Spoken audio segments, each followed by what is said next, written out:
नमस्कार. फक्त योजना या यूट्यूब चॅनलवर मी ओमकार सर्वांचं हार्दिक स्वागत करतो. संपूर्ण महाराष्ट्रामध्ये संजय गांधी निराधार योजनेअंतर्गत जे लाभार्थी आहेत तर यांच्यासाठी खुशखबर काल आलेलीच आहे. काल दुपारपासून जुलै महिन्याची पेन्शन आहे त्यांच्या आधार संलग्न बँक खात्यामध्ये जमा होण्यास सुरुवात झालेली आहे. काल ऑलमोस्ट जे सर्व लाभार्थी आहेत यांच्या बँक खात्यामध्ये जुलैची पेन्शन जमा झालेली आहे. आता पुढील काही दिवसांमध्ये पुन्हा लक्षात घ्या याची तयारी ऑगस्टची पेन्शन आहे त्या संदर्भात देखील अपडेट आपण देणार आहोत. तर संपूर्ण महाराष्ट्रातील जे संजय गांधी निराधार योजनेअंतर्गत विधवा पेन्शनधारक होते त्याचबरोबर वृद्धापकाळ पेन्शनधारक होते अशा सर्वांचीच पेन्शन वितरण होणं बाकी होतं. तर काल दुपारपासून ही पेन्शन जमा होण्यास सुरुवात झाली. तुम्हाला मेसेज आला नसेल तर तुम्ही तुमचं बँक खातं एकदा चेक करा.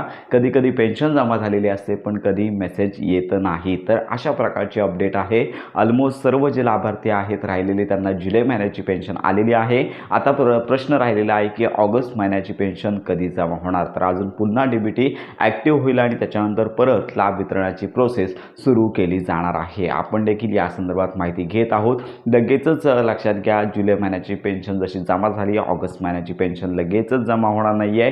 त्याच्यासाठी पुन्हा डीबीटी पुन्हा ॲक्टिव्ह केली जाईल. तशी नोटीस देखील पोर्टलवरती येईल आणि त्यानंतर पुन्हा लक्षात घ्या संपूर्ण महाराष्ट्रातील जे लाभार्थी आहेत संजय गांधी निराधार योजनेअंतर्गत विधवा पेन्शनधारक असतील त्यानंतर वृद्धापकाळ पेन्शनधारक असतील तर अशा सर्वांना त्यांची ऑगस्ट महिन्याची पेन्शन मिळणार आहे. अतिशय मोठ्या विलंबाने पेन्शन जमा झाली तशाच प्रकारे तर अशा अतिशय विलंबाने ही पेन्शन वितरित झालेली आहे.